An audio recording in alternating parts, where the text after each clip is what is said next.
ada dua keraton untuk Pamekasan. Pertama adalah keraton Pemalingan yang dibentuk oleh Aryo Bimo, itu raja pertama Pamekasan. Yang kedua itu keraton Jubringin.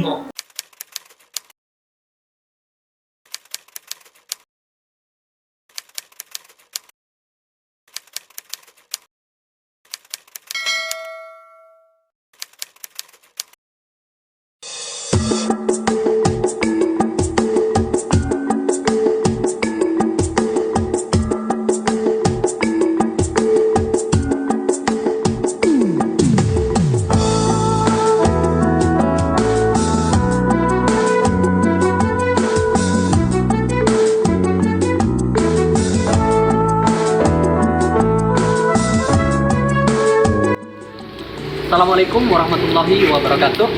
Sahabat Bonggolon Channel, kali ini kita sedang berada di Kabupaten Pamekasan. Kita akan membahas sejarah kerajaan yang dulu pernah berdiri di kabupaten ini. Nah, untuk itu kita akan menemui narasumber kita, yaitu Kiai Haji Raden Panji Thorik Adhikoro. Mari kita simak penjelasan. Kita sekarang sedang dengan narasumber kita, yaitu Kiai Haji Raden Panji Thorik Adhikoro. Assalamualaikum Pak Kiai. Waalaikumsalam warahmatullahi wabarakatuh. Gimana kabarnya Pak? Alhamdulillah baik. Alhamdulillah. Ya mudah-mudahan jenengan juga baik. Alhamdulillah. Bagaimana awal mula berdirinya kerajaan di Pamekasan itu sendiri? Pamekasan itu pertama kali berdiri itu ada sekitar tahun 1450 Masehi. Di 1450 Masehi orang pertama itu adalah Aryo Bimo, putranya lebih kita. Ilmu Marga itu punya putra dua, satu adalah Aryo Bimo, itu Aryo Bimo. Cuman Aryo Bimo itu orang pertama yang membuat alas di Pamekasan. Di Aryo Bimo ini yang membentuk keraton pertama di Pamekasan setelah adanya keraton Majapahit pada waktu sudah percakapan saudara, sehingga Lembu Betang putranya itu berada di Madekan Sampang. Dia punya anak yang bernama Aryo Bimo ini untuk tampil di Pamekasan untuk terbentuklah yang namanya Keraton Pemalingan. Disebut Keraton Pemalingan itu ada dua pendapat. Satu dikatakan ini, ingat, meling artinya cek dan betulan. Jadi keraton pertama itu kan namanya Keraton Pemalingan. Aryo Bimo itu sudah hampir 80 tahun tidak punya anak. Padahal dia itu raja pertama untuk Pamekasan. Karena tidak punya anak, dia hampir putus asa. Dia iling pada Tuhannya. Iling, cek, bersemedi istilahnya. Baru dia punya anak, itu pun cuma satu yang namanya Nyai Bani. Jadi awal-awal lewat alas Pamekasan itu namanya Aryo Bimo, putra daripada Lembu Betang Madekan Sampang. Nah, apakah kemudian hari ada keraton lain? Pada waktu itu ada dua keraton untuk Pamekasan. Pertama adalah Keraton Pemalingan yang dibentuk oleh Aryo Bimo, itu raja pertama Pamekasan. Yang kedua itu Keraton Jubringin Propo, dulu Propo. Propo putra daripada Raja Palembang, Aryo Daman. Jadi Aryo Daman itu sesaudara, meskipun lahir dengan Lembu Betang, maka sekitar 10 kilo dari Pemalingan itu ada keraton namanya Keraton Jubringin Propo, yang mana rajanya pada waktu itu namanya Aryo Winasona. Jadi ada dua zamannya pada waktu itu. Dari raja-raja di Pamekasan di daerah Pamekasan dulu, Ya. yang paling masyhur itu raja siapa? Yang terkenal kalau yang paling masyhur sampai saat ini tetap Panembahan Ronggo Sukowati. Sampai sekarang ini ada pendopo namanya Pendopo Ronggo Sukowati. Terus ada stadion namanya Stadion Pemalingan. Kenapa Ronggo Sukowati sangat terkenal? Karena beliau ini di samping Raja Islam pertama untuk Pamekasan. Jadi setelah Aryo Bimo, putrinya yang namanya Nyai Banu itu raja kedua. Itu yang disebut dengan Ratu Pamelingan. Jadi ratu itu benih ratu, raja bukan, tapi ratu itu memang wanita. Dia kawin dengan Pramono. Lahirlah Ponorogo, raja yang ketiga, atau Nugroho.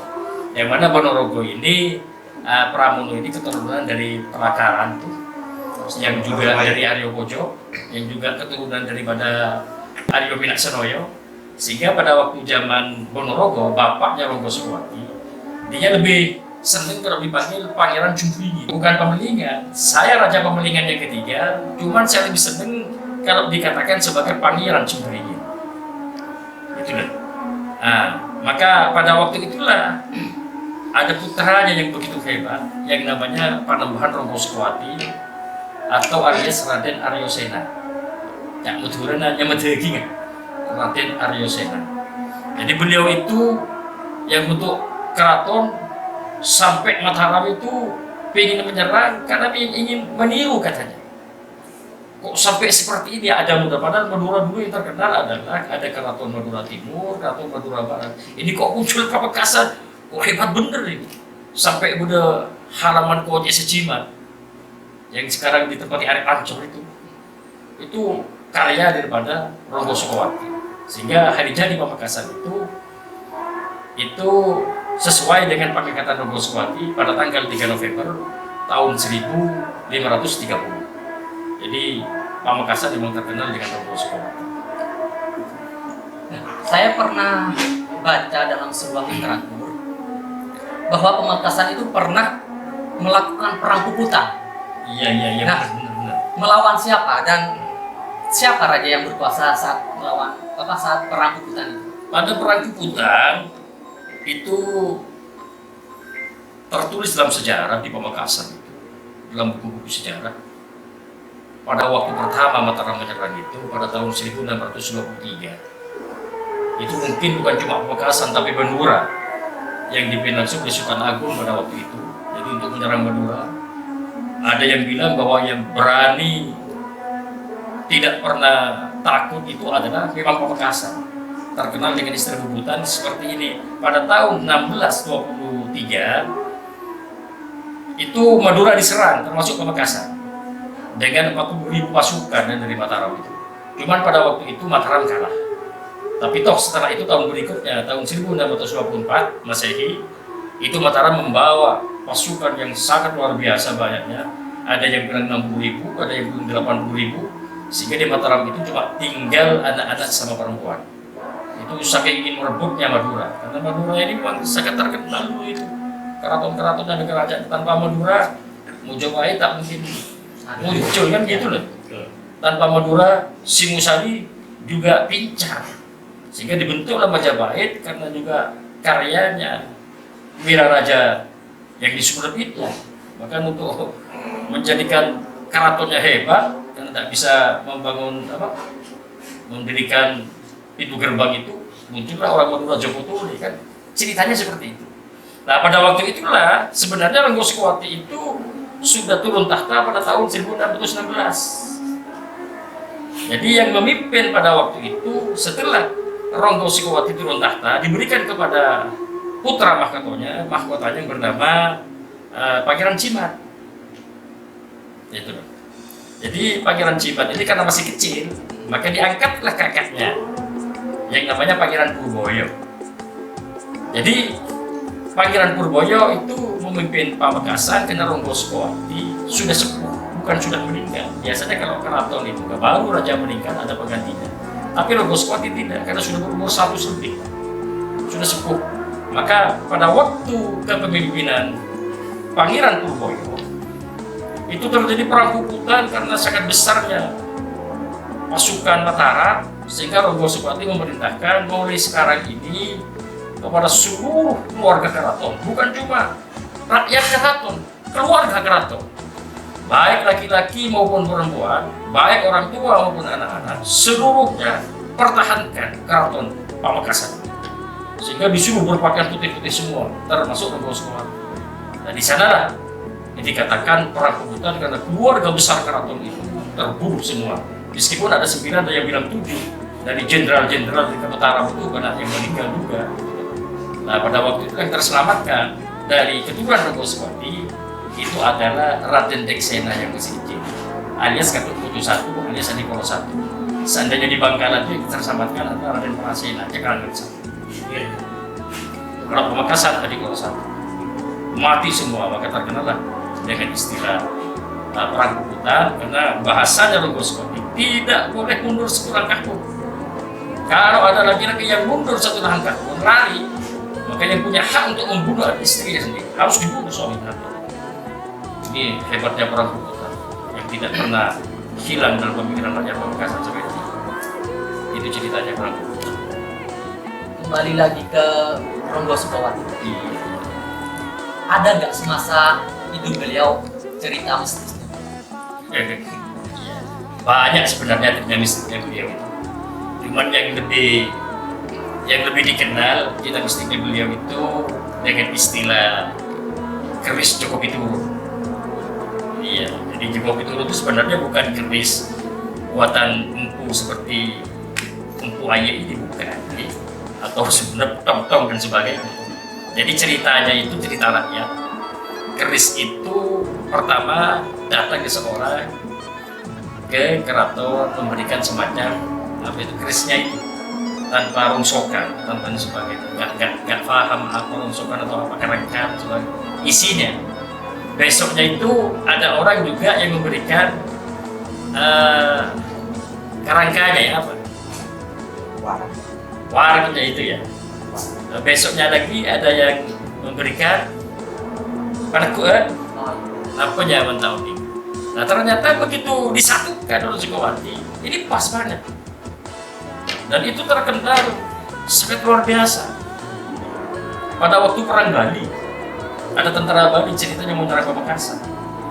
Makanya di sini di rumah saya ini, namanya rumah saya ini Desa Cungcangcang. Desa Cungcangcang ini cak meturan apa cangcang apa rau, parkir parau dari tentara Bali yang ingin menyerang keraton Pemelingan. Jadi udah pecangcangan, paparkin apa rau, makanya pas enya baik Desa Cungcangcang, pecangcangan benih perawai cangcang bukan, itu salah itu mengertikan seperti itu. Jadi pecangcangan perahu. Makanya di sini di Cungcangcang ada jalan Segara. Segara ini segera Tasik lembut. Sehingga di Museum Mandilaras itu ciptaan Pak Soni, dia menemukan batu di pegunungan daerah barat Pamekasan ini. Sampai sekarang ini batu karang itu menandakan bahwa ini betul-betul Pamekasan dulu itu segera Tasik. Nah, pada waktu itu keris Ronggosoewati itu yang namanya Joko Pitulun itu cuman ditunjukkan kepada tentara Bali. Dalam legendanya itu tentara Bali mati semua. Kejugilan keahlian dia punya logo, begitu dibuka terus Joko Pitulun diberikan mati semua. Ini yang pertama. Yang kedua, dia ketemu ya saudaranya, saudara sepupunya, ada yang bilang pamannya dia, yaitu Raja Bangkalan Arosbaya yang namanya Raden Pratanu pada waktu itu. Jadi Raden Pratanu itu lemah tubur. Itu kunjung ke Pamekasan, ternyata dia tertarik dengan ada kolam ikan di sana. Kolam ikan, lalu Raja Lemah Tubur itu memberitakan kepada anak buahnya, saya senang ngetap ikan itu. Maka anak rakyat beliau yang dari Bangkalan itu dia ngambil, cuman harus lepas baju. Dia itu langsung ke kolam ikan itu untuk menangkap ikan itu. Ternyata tidak ada satupun yang ikan yang ketangkap. Nah, itu ceritanya, tidak ada satupun dari semua yang banyak itu. Nah, yang nggak ketangkap, tahu-tahu ketahuan. Ini nggak ada apa. Lalu pingin ikan katanya di kolam itu. Maka Ronggosoewati langsung mengatakan kepada pasukannya, hei, ambil ikan itu. Itu hebatnya Ronggosoewati, perintahnya terhadap rakyatnya itu. Maka pasukan itu jawaranya itu, yang turun ke kolam tanpa buka baju, karena itu perintah raja. langsung dikejebur di kolam itu, ditangkap ikan itu. Nah pada waktu itu secara etika, karena Madura yang dipakai etika, mungkin Raja Lemah Luhur itu merasa tersinggung. Kenapa dia itu kok jebur ke kolam tanpa buka baju, sementara orang-orang saya ini harus buka baju? Tapi karena dia itu saking tunduknya kepada rajanya. Nah, pada waktu itulah dalam cerita itu diterangkan Raja Lemah Luhur itu pulang tanpa pamit. Karena Ronggo Sukmati katanya mau kemana, disuruh dulu, ternyata pulang tanpa pamit. Kaget Ronggo Sukmati, kemana sepupu saya itu? Ada yang bilang pamannya, kok sudah pulang, maka dikejarlah oleh, ini cerita Pamekasan, bukan cerita Bang Kulon, bukan. Karena Bang Kulon lain lagi ceritanya itu. Nah, pada waktu itulah berangkatlah Ronggo Sukmati untuk mengejar tamunya yang bernama Pangeran Lemah Luhur itu. Nah, begitu nyampe Nyiburan, makanya bulu tempat tombok di Nyiburan, sin masjid, selamat datang sampan. Ada yang bilang, oh iya, kemarin dia itu ada di sini, yuk tojuk nyantel kan baru. Dari nama gelap orang tak pamit, maka Ronggo Sukmati mengeluarkan keris Joko Pitulunnya, maka ditancapkanlah kepada pohon baru tempat Jogona, sehingga Ronggo Sukmati pulang karena mangkel gak ketemu. Tapi lama kelamaan ada informasi dari Arusbaya, dari istrinya, dari Permaisuri, bahwa 3 hari yang lalu dia Raja Lemah Luhur meninggal dunia karena beliau itu bermimpi ditusuk oleh keris Joko Pitulun sehingga temu talpuk tadi gitu, butul bisul cuma besar-besar sehingga meninggal dunia. Maka Ronggo Sukmati mendengar informasi seperti itu, dia tuh merasa kasta. Engkau emang iya kasta, kasta karena masih keluarga besar, sepupu, sudah Ki Majadi. Jadi mangkelnya bukan untuk menyerang Lemah Luhur, tapi dia itu mencenderkan baru karena bersandar di sana. Berita 3 hari setelah itu meninggal, maka Ronggo Sukmati kasta sehingga keris Joko Pitulunnya itu dibuang ke kolam Sikopol. Nah, pada waktu dibuang itulah ada suara, seandainya keris itu tidak dibuang, maka Ronggo Sukmati bisa menguasai keraton Nusantara. Itu sehingga sampai sekarang nggak ditemukan keris Joko Pitulun itu. Katanya kalau bukan Pitulunnya nggak bisa kan. Nah, kebetulan Pitulunnya lagi bukan daukat itu. Saya kan terah yang ke-11 dari teman-teman Ronggo Sukmati. Mudah-mudahan yang didapat masih tohkat. Itu cerita yang menarik.